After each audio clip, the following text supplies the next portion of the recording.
All right, welcome back. We are throwing things. Okay, we're back doing my shooting shape series. And today is honestly a pretty easy video. First thing I would like to talk about is we've been shooting, we've pretty much been standing at the target shooting it.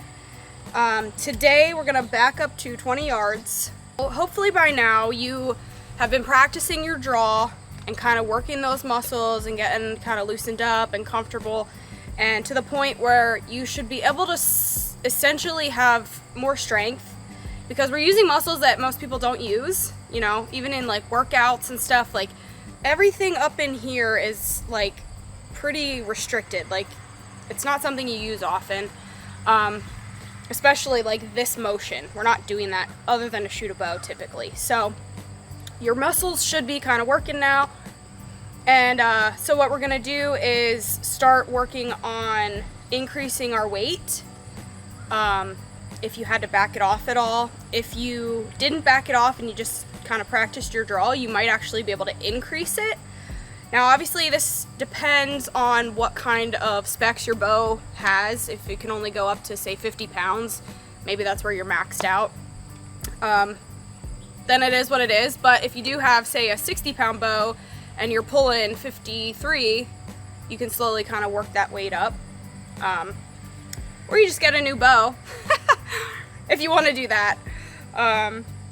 Which, by the way, I'm going to do a giveaway. Not this fall because I think it's too close to season. I want you guys to have time to shoot it. So this upcoming like winter, when I start doing trade shows again, I'm gonna do a bow giveaway. So stay tuned for that. But anyway, that's just a little side note. So yeah, what we're gonna do is work our weight up. If you have a Matthews, you just need an Allen wrench and that little key port at the top, and then also at the bottom is how you're going to adjust your weight. I would recommend to go to a bow shop to do this. Unless you know what you're doing, I would just say to do that. I guess kind of a cheating way to do it is, if you don't know quite where your draw weight is, you can take the Allen key and max out the bow because it'll stop, and then just count how many times you're rotating it back and do the same on both sides. So you pretty much do that till you're able to pull it comfortably. I think mine is actually at 50, somewhere around 50 to 52. You could also buy one of these, and it's like a little test thing that you can tell. It'll tell you what your draw weight is at currently. So I'll do that quick just to show you guys.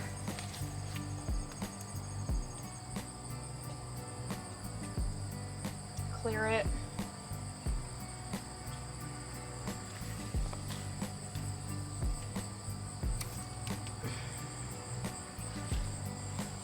$52.1. And then my holding weight is 12 pounds. Which doesn't seem like much until you're like holding it for a long time. So anyway, I hope you guys were kind of like practicing your draw form and also how long you've been holding, because all of those things are going to kind of play in now that we're increasing our weight. I'm leaving mine where it is because that's my max weight. What I recommend is having a weight that you almost like you could pull more, but you don't. So like I have mine at 52 pounds. And I could probably pull 55 or honestly maybe even 60 pounds. But I choose not to in a hunting scenario, because when you're sitting in a tree and, a deer's coming in, you're getting buck fever. I get buck fever. I get excited. I'm worrying about the camera. I'm worrying about all these things. And then also, if you're hunting all season, you're not probably shooting your bow as often as we are right now. So your muscles kind of get weak. You get tired. There's so many factors that kind of play into like, it's harder to draw your bow in a hunting situation than it is standing here at a target that's not going anywhere, right? So I like to have a little bit less weight than what I can actually pull, because in a hunting situation, I can still pull that comfortably. So that's one thing I would recommend, is just to lower it a hair, maybe 5 pounds-ish, than what you can actually pull. So we're gonna get into it today, and what I'm gonna do is we're gonna start out at 20 yards, and this is, let's just pretend I already upped my weight. So I would love for you guys to up your weight a little bit, and do it in increments. If you can't jump from 50 to 55, do like a little quarter turn and get to like 52, you know, and just baby step it and shoot every couple days. I mean, ideally you're shooting every day, so if you can bump it to 52, do that for 2 days, you'll probably be able to pick it up pretty quick. So the goal with that is to get it to a point where you're at your final weight for the season. So whatever you can comfortably pull back smooth is what I would say to stop at. So we did that. Now we're gonna back up to 20 yards. Your sight might be off a little bit if you adjust anything, because your arrows are gonna be faster if you're putting a little more weight behind them. So maybe I would say start at like 10 yards and see kind of how you're hitting versus where your pin is. Again, you don't really have to be sighted in. We're only going to 20 yards right now, nothing crazy. But that is something to kind of pay attention to if you don't have a lot of like shooting space. So anyway, right now I've got a target out 18 yards. I'm gonna actually go grab that and move it a little bit just for the sake of the video, because I'm gonna show you guys my GoPro footage progression in the next video or two. I'm not sure yet, just to kind of show you guys. So I want to try to be as accurate as I can. Another thing I want to touch on is choosing a release that fits your needs. I think a lot of us have probably started with some kind of wrist strap similar to this. Just a little buckle goes around your wrist. Typically this part is too long and we're always reaching for it or punching it. Maybe not everybody, but I feel like that's typically, we all start with something like this, and the strap hurts our wrist or our arm, or you can't get it tight enough if you're someone like me with small hands. Like it never fits correctly. And I think a lot of that can help accentuate target panic, because you're trying to like make things happen when they should be happening a lot easier than what they are. So a lot of us, I think the head on these is too long. Even adult men, I think you're reaching for it and you're punching it a lot. But someone with small hands especially, like it's really hard when you have all the weight of the bow on this end, pulling it this way, and you're pulling it back to keep it back, and then you're like, you know, stretching for it. Now, I'm not dissing on these per se. I think they're pretty standard. You can easily use them, but I would recommend something that fits you. So if this is hurting your wrist, or if you are having to like reach for it, like when you're drawn back and your finger barely can reach the trigger, that's not how it should be. It should be in your hand. Let me see if I can actually make this fit me. Probably not, but okay. I always like to have the strap, the main strap part, kind of like almost in my palm, but not quite, like almost where the corner is touching the middle of my palm. And then when you draw the bow back, you want the head, which a lot of these are adjustable, so keep that in mind. You want the head to be where you should be able to wrap your finger, essentially wrap your finger around the trigger, just to where you're not squeezing it too much, but like where you're, I would say maybe the middle digit of your hand or of your finger is kind of right there, because you want to be, no matter what release you're using, you want your hand to be essentially in position. So you want your finger to be on the trigger, like resting on it, not squeezing it. Now when you draw back, I would say keep it off. But once you're at full draw and you're settled, get that on there, because you don't want to settle yourself. You don't want to settle yourself and then move and reach for it. Because now you're throwing yourself off and your shot isn't going to be correct, or you got to take that extra time to resettle. And in a hunting scenario, seconds might matter, right? So if a deer's coming in and he's not really wanting to stand, you might have to stop him. And if you're settled, moving, settling, meh, you know, whatever it is, like that's a lot happening. So I would recommend draw back, get that finger ready to go. And obviously don't press it till you're ready, but just lay it there comfortably, nice and loose, but there. And when you're ready, you shoot and you pull through your shot. So these do work. But if you're noticing, and this is no matter what release you're using, whatever it is, if you're noticing that you're punching it, or you're getting like, the second you hover on that dot, you're like, oh, shoot. I would recommend switching releases. Just try something totally new. So I switched from something like this to a button, a thumb button. So instead of using my index finger for the trigger, I'm using my thumb now. And there's many of these on the market. I just have the Ultra View. But I love this because I can get it as adjusted as I need to. The barrel, I can move on the back side and rotate it. Like if I have a bigger hand, I don't, but if somebody with bigger hands wants the barrel more here, you can move it. Or I like to have it pretty snug because like I said, when I draw, I want to be right where I'm ready to shoot. So I kind of like having it tucked in my hand a little more.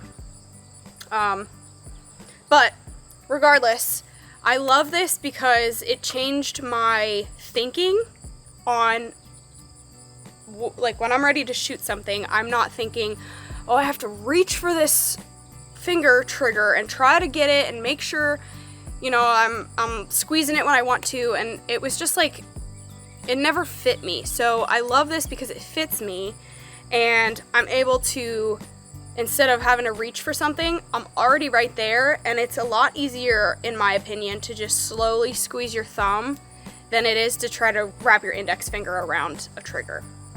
Again, just my opinion, but this has helped me with my target panic so much.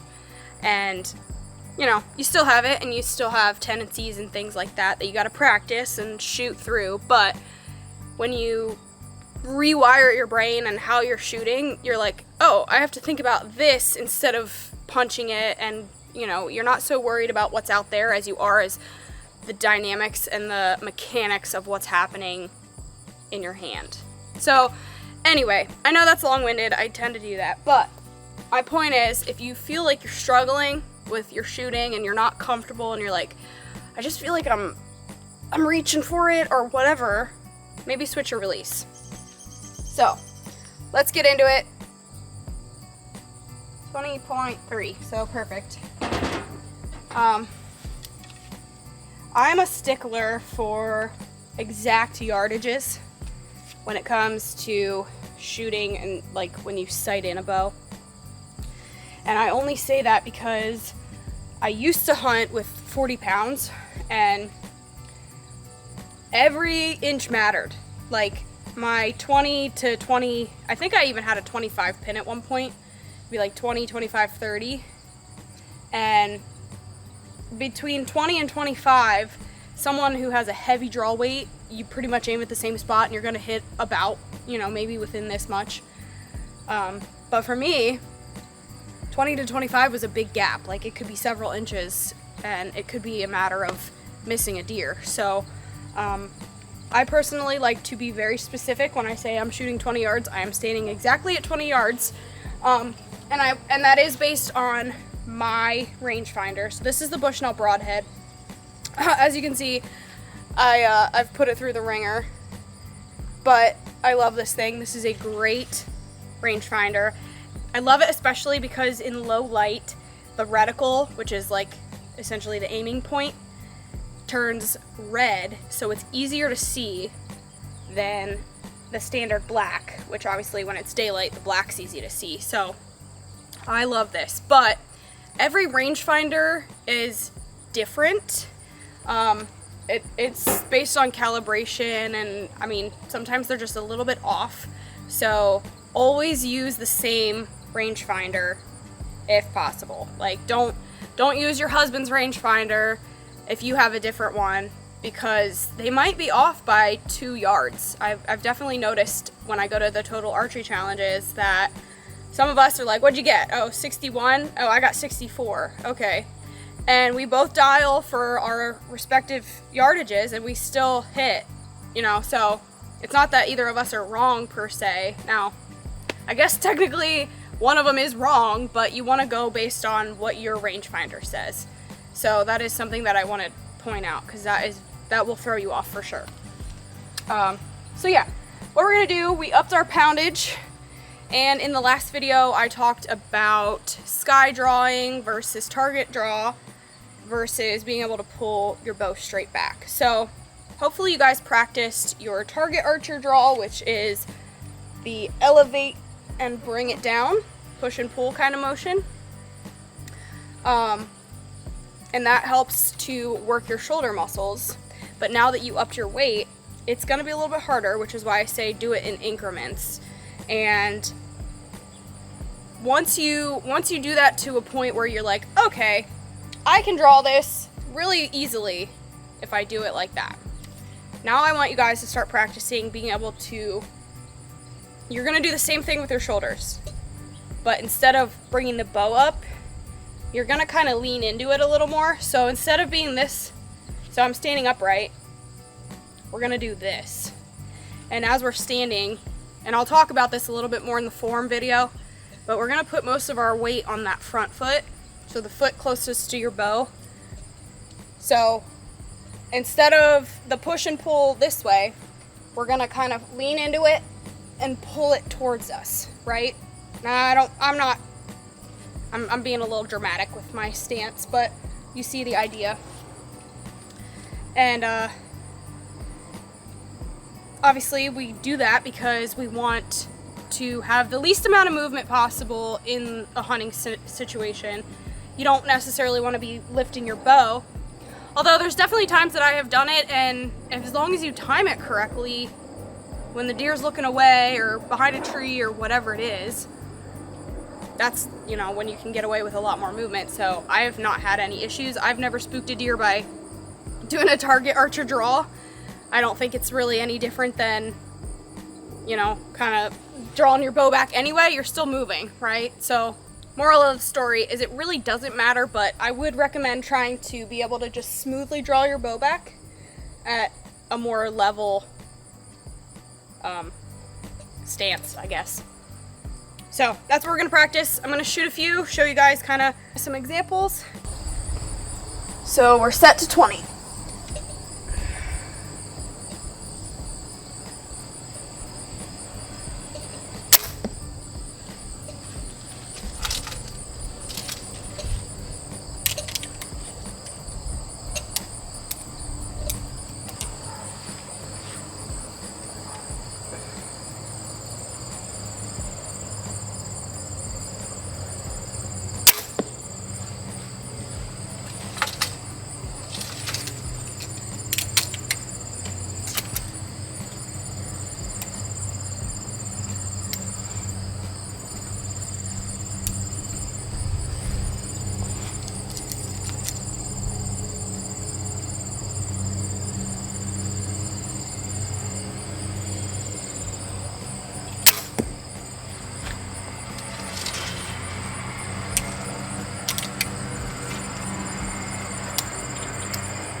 Oof. A little low on that one.